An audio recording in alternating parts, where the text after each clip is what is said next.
Firewatch, the 2016 debut from indie game developer Campo Santo, is a lot of things. A first-person adventure, interactive fiction, personal drama, a mystery game. But it's also a game about how we're all drawn to mystery, even willing to create mystery, finding complication even when there might not be any. I mean, I've made a whole YouTube channel out of that impulse. Though, with its protagonist taking a post as a fire lookout in Wyoming's Shoshone National Forest, Firewatch is predicated on this kind of vigilance. Watching for fires is watching for the unusual, for danger. But one thing that struck me as mysterious was the in-game photography, particularly the importance it's retroactively assigned through the recreation of your specific images in the game's credits, and the possibility of having physical prints developed by the developers. The ability to take photographs after finding a disposable camera is one of the many details that makes the environment of the game so engaging. But whether intentionally or not, along with several other game mechanics, it also serves to reinforce thematic ideas of mystery, perspective, and self-centered narratives. The idea that, as we've all been told, only you can prevent forest fires. In Firewatch, you enter these idyllic Wyoming woods as Henry, a man approaching 40, trying to escape the reality of no longer being able to look after his wife Julia after she developed advanced early-onset dementia. But as mysterious events come to define your daily life as a lookout, we're equally reminded that the woods are a wilderness not easily mastered, and certainly at home with secrets, littered with collectible ephemera that encourage investigation. Old notes, strange objects, flyers, books, and, of course, a camera. Photographs are perhaps the medium most suited to mystery, their details easily masked by blur, grain, and distortion, or just by virtue of providing only a glimpse of one moment in time, denying access to a full story. Like, in 2006, a whole online community formed around searching for the boy in this seemingly unassuming photo, just to find out who he was, what happened to him. His name's Tommy, and as of reports from 2016, he's doing fine. Or at least rumours of his death had been greatly exaggerated. In the words of artist David Claerbout, photographs are films that keep their mouths shut. And Claerbout's work in photography and virtual reality actually helps clarify photography's thematic implications in Firewatch, particularly his work King, after Alfred Wertheimer's 1956 portrait of a young man named Elvis Presley, first shown in 2015, which recreates Wertheimer's photograph in three-dimensional space. The first issue unavoidably raised in photography is the question of objectivity. The idea that the photographic image must be factual is, even now, difficult to escape, despite in no way being exempt from what Susan Sontag described as the usually shady commerce between art and truth. And the disposable camera featured in Firewatch, free from the ease of digital manipulation, like Wertheimer's original image, evokes this association more strongly than the digital images we see today. But the addition of virtual space also allows a greater reflection on the limitations of the photographic frame itself, as well as what's inside it. The illusion of freedom and agency can only be upheld for so long. As games writer and graphic designer Jude Baril-Bedard comments on exploring the environment of Firewatch, I cannot, for example, walk around the mountain as I may, as invisible walls fence me to predetermined paths. And Claerbout explicitly draws this comparison, saying that interface seems to be today's key word, a provider of just enough freedom, or a means of just enough control. Interface determines where the fences stand, beyond which there is no access. Interface is today what the picture frame was yesterday. Claerbout's reconstruction might allow us to scrutinise Elvis's body in intimate detail, but it won't provide any answers to, or even evidence for, the mythology we know surrounds it. There's nothing in either a physical body or an image of that body that could explain something so nebulous as fame. In hiding far more than it reveals, a photograph can become a reflection of our own surfaces, that hint at complexity but deny any definitive understanding.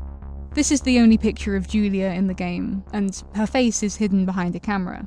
But this picture also foregrounds one of the key components of photography that is almost always erased from the image itself: the photographer.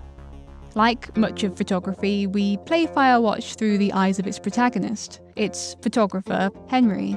Though he's not quite so invisible, his voice, limbs, and to some extent predetermined personality acting as a kind of metaphorical thumb on the lens of even the most expertly composed landscape. But Firewatch has a way of both revealing and obscuring this spectre of perspective. We're aware that we're seeing events through Henry, but we don't necessarily realise how these events are warped by his perspective and our own expectations until this misdirection is revealed at the end. Actually, viewing the game's animation in third person provides a surprisingly apt visualisation of this. This is Henry not as we see him, but as the engine renders him, revealing how things warp to create a first-person perspective. Here's an object closer or bigger. It's all the same to Henry. But Firewatch consistently encourages us to understand the world by relating it to ourselves, by naming the things we encounter. First a dog, but also a turtle, a cliff, a fire, and personalising our map based on what we learn and find, making sense of our environment through our own experience. Following Susan Sontag's reflections on photography, that it's a way of putting oneself into a certain relation to the world that feels like knowledge, and therefore like power, and that it helps people to take possession of a space in which they are insecure, casts this practice as itself a kind of map-making. Jude Baril-Bedard draws similar conclusions from the locations detailed in the game's maps. The history of how explorers semantically anchored, named, the otherwise unremarkable natural spaces, allowing the physical locations, through displacement from material to conceptual, to be claimed, known, and shared. It's this act of sharing that disrupts Henry's singular perspective, in a way that's comforting, but perhaps also strangely troubling. A bittersweet feeling, as Baril-Bedard continues regarding following the annotated paths of past lookouts.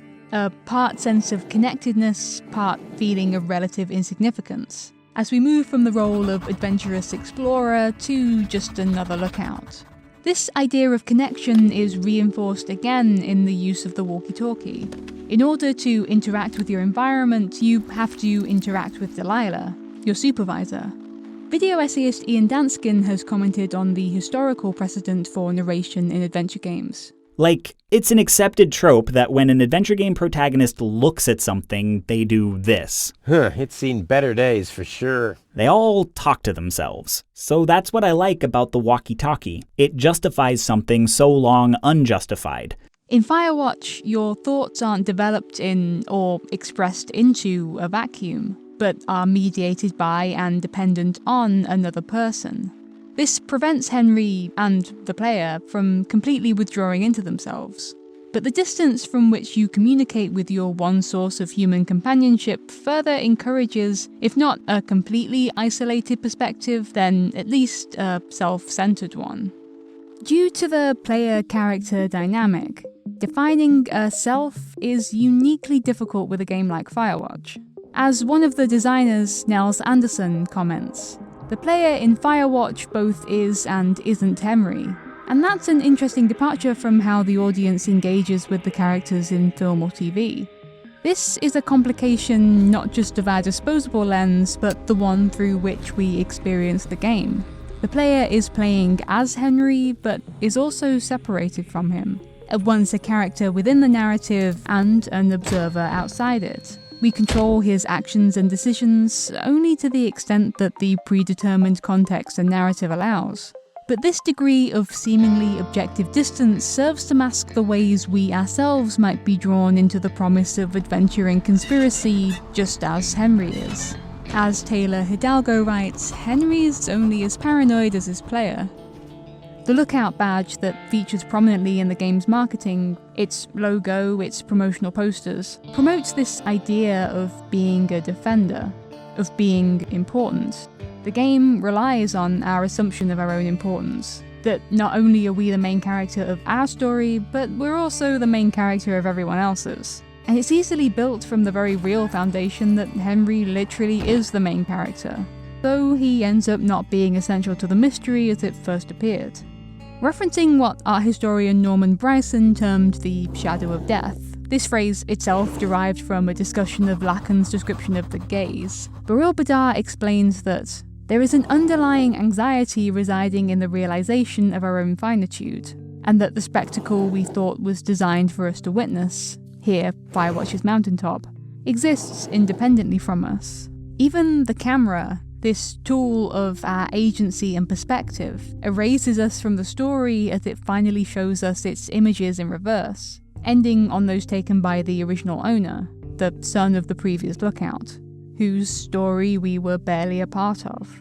And this is where being a game that in any way comments on the idea of constructed narratives while necessarily being one gets kinda complicated, because Firewatch was designed for us to witness. But while this might seem like trying to have your wood and burn it too, I think that what makes the unavoidable constraints of authorship still work thematically is that Firewatch was designed for our enjoyment, but also explicitly for our disappointment. This is most apparent in the game's polarizing ending, dissolving any grand conspiratorial mystery into personal tragedy. But this same feeling of expectations not being met is present throughout the game. There are objectives you can never complete, and I've frequently seen comments from players who only use the camera to gather evidence, thinking you might have to prove something, though you never do, or those who picked up all the litter expecting to get an achievement. Players are primed by the conventions of gaming to believe that everything is there to serve some purpose for them. If I can interact with it, it must be able to serve me somehow. Surely nothing exists independently of me. It's in this way that the distance between the player and Henry is bridged, not through control, but lack of it. And the association between fiction and escapism might place us even more firmly in those hiking boots. Not everyone can escape their lives by going and living in the woods for 10 weeks, but a lot of people could play a simulated version of it. To return to David Claerbout's explanation of his own work in virtual space, here this reconstructed picture has been produced in a world without a lens. A world without lenses is a world of pure concepts, severed from the world where uncontrollable things happen. Firewatch is severed from a world where uncontrollable things happen, while being entirely about uncontrollable things. Henry retreats to Shoshone National Forest both to escape the uncontrollable in the form of a personal tragedy, and to embrace it in the form of taking on the job of observing forest fires rather than stopping them. The game is called Firewatch, not Fire Prevent. To some extent, the position of the fire lookout is one of inactivity. The same inactivity Henry chooses in not being with his wife. There's that distance again. But just as we might end up closer to Henry than we thought, we can only watch from the safety of our tower for so long before eventually that fire surrounds us. We can't stay in a world of pure concepts, and we must return to our lives just as Henry must return to his. In being untouchable, the lensless digital spaces of virtual reality mirror physically what mystery does conceptually.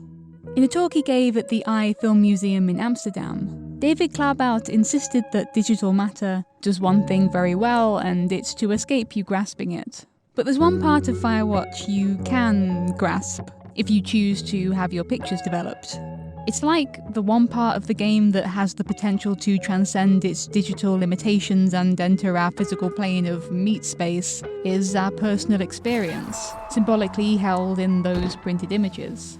We can keep these mementos as if Firewatch was a trip we made, which it kind of was, and all we can grasp is our response.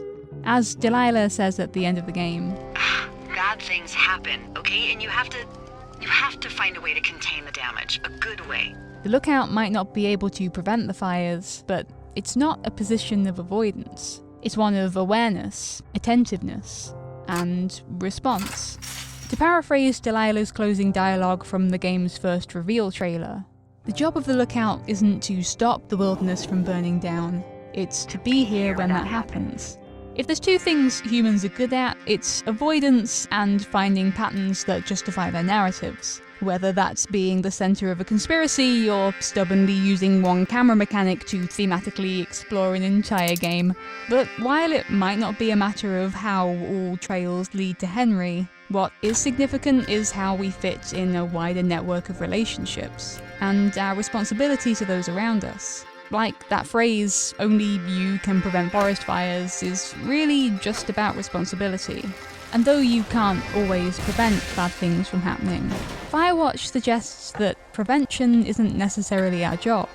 What we need to do is just not run away. Our job is to be here when it happens. I'm headed off to Ocean Shawnee, where the birds and the bees won't know me. Men and women won't exist no more, and there ain't no gals to keep no score. If you're thinking that surely this was all the mileage I could extrapolate from one camera in a game, then plot twist, there's more over on my Patreon, where you can find all the ideas I cut from this video and a reading list for the research. What a time to be alive.